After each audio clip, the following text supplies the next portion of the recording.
Breaking news we are still following here on the Morning Buzz, and it is a big one coming out of the NFL with Bill Belichick and the New England Patriots agreeing to part ways, ending a marriage that lasted 24 years and had a lot of celebration on the sidelines. 6 Super Bowl titles under Belichick's watch. He arrived in New England in 2000 and had Tom Brady, and they had a whole lot of success. You see, with Brady, 219 wins in the regular season, 30 in the playoffs for an overall mark of 249. And then when Brady left, things went downhill fast. Just 1 playoff win, only 3 games played in total, a record under 500. Now bringing in the conversation, Tyler Sullivan, our resident New England liver. And Tyler, you were there for a lot of those history, a lot of those moments. First, your reaction knowing that the end is officially here after all the talk for months that this could be happening. Yeah, bittersweet. You know, I talked about it leading into this season, or leading into this end of season, that it kind of had the same feeling of Tom Brady leaving the Patriots after the 2019 season. I wrote about it at the time after that loss to Tennessee in the playoffs, that there was just kind of a feeling of resignation, that something was going to end. There was a tectonic plate that was going to shift. And I think the other one, by the time you got to the end of this season, you kind of had that same resignation that, okay, something is going to change here, and it looks like it's going to be Bill Belichick moving on. Now, there were some ebbs and flows throughout that breakup process where you say, okay, maybe Bill Belichick could stay with the Patriots as the head coach. And he said he would relinquish the GM duties. Ultimately, as interesting as that possibility could have been, I don't think it would have worked in practice. I don't think that Bill Belichick, after 24 seasons, would be able to, or really would want to, in the back of his mind, want to coach with somebody else's groceries after doing it himself for 23 seasons. So ultimately, not surprising, but still at the same note, remarkable that we're at this point with the Patriots, and specifically how we got here, how things have turned so sour so quickly over the last few years. Not even talking about Tom Brady being with the Patriots, but go back a couple of years. After the Cam Newton year, they draft Mac Jones, they identify the quarterback of the future, he helps them go to the playoffs in that season. And since then, things have gone awry. We talk about a lot of these head coaching vacancies and a lot of these coaching firings this week. Arthur Smith was one of them in Atlanta. He won 21 games over the course of his tenure with the Falcons over the last 3 seasons.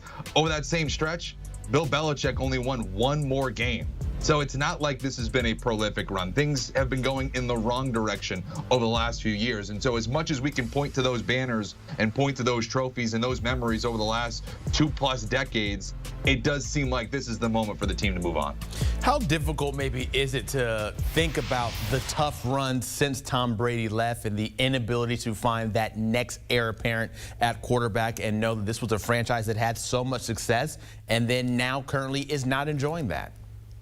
Yeah, this is the trials and tribulations of these types of situations. You know, it is an uncommon thing what the Patriots were able to do over the last 20+ years, and it's even harder to carry the baton. It's hard to have the Steve Young to the Joe Montana, to find that next guy at the quarterback position. And they may have had it for a moment there with Mac Jones, but ultimately that kind of blew up in their face.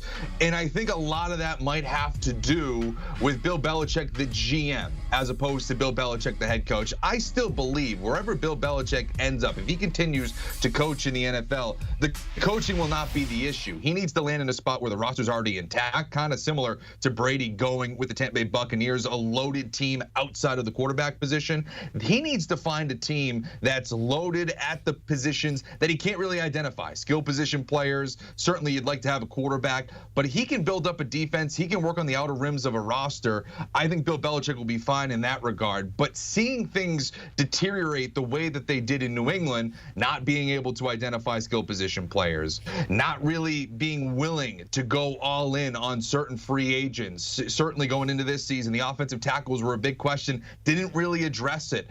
Those types of things and extending yourself in that regard seem to be hard for Belichick towards the end. So as we look forward, as we turn the page with Bill Belichick, he needs to find that already intact in his next spot. Yeah, the heydays for New England and the Patriots certainly was very, very high. The culture there, one of the best you could look around in the league, and that led to Mike Vrabel recently talking about that New England culture. I want to play that sound for you here. But I also want you not to take this organization for granted.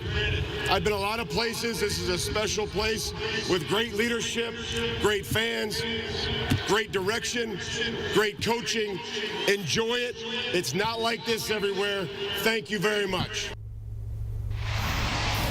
You hear those words from Vrabel, your thoughts, your reaction, and also knowing that, hey, he's available right now. Very interesting. You know, even at the time when he was having his induction into the Patriots Hall of Fame earlier this season, he said those words and he's saying, all right, we got to go win this game using we.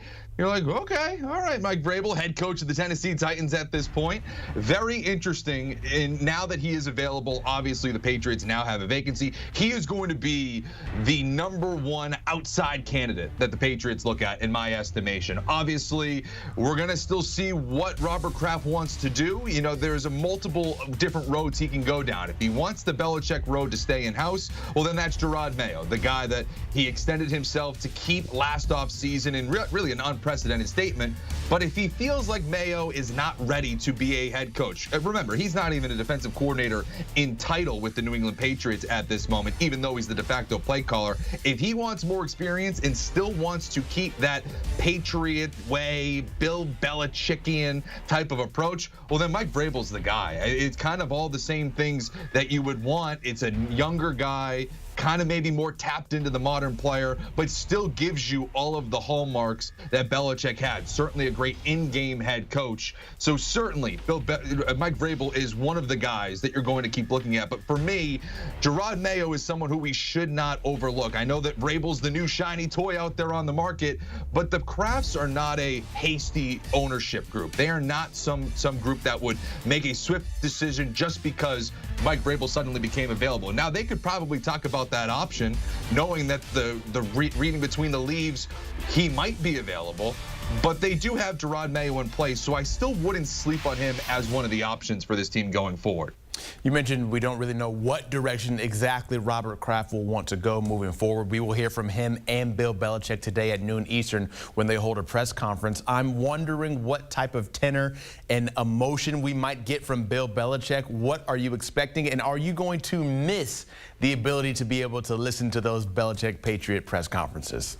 Yeah, you know, you were going to romanticize it at the end, all the snorts and grunts into the microphone, of course, and all the non-answers. Of course, you're going to kind of reminisce and miss those things. In terms of emotion, I think you'll certainly see it on the part of Robert Kraft. I don't think this is a decision he's making lightly. You got to remember, he is now going to be looked at as the guy that moved on, or was in part moving on from Tom Brady and Bill Belichick, the two pillars of his dynasty, what has made his franchise what was a laughingstock in the NFL to now one of the blue bloods in the NFL. So this is not an easy thing. This is going to be an emotional day for Robert Kraft. And I do believe we'll see some candor from Bill Belichick as well. Even this week, we saw some cracks with him a little bit. You know, obviously talking about his contract, being open to relinquishing his GM duties. I do think that was some sort of pull for him to possibly last-ditch Hail Mary, stay with the organization. And ultimately, after these meetings with Robert Kraft, it just doesn't seem like it makes logical sense.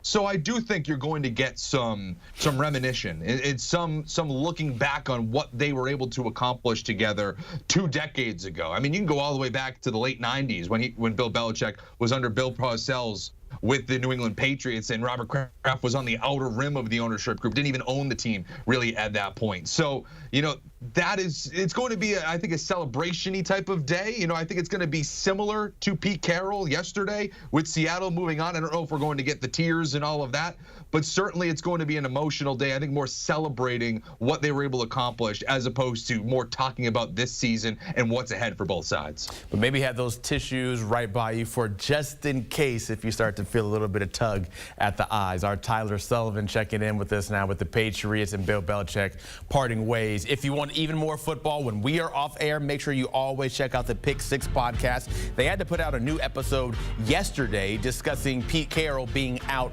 in Seattle. You got to figure a new one will be coming almost immediately with this Bill Belichick news. Will Brinson, Brady Quinn, and Lige Duzable are on that latest episode. And coming up next on here with the Morning Buzz, we will have Will Brinson joining us next.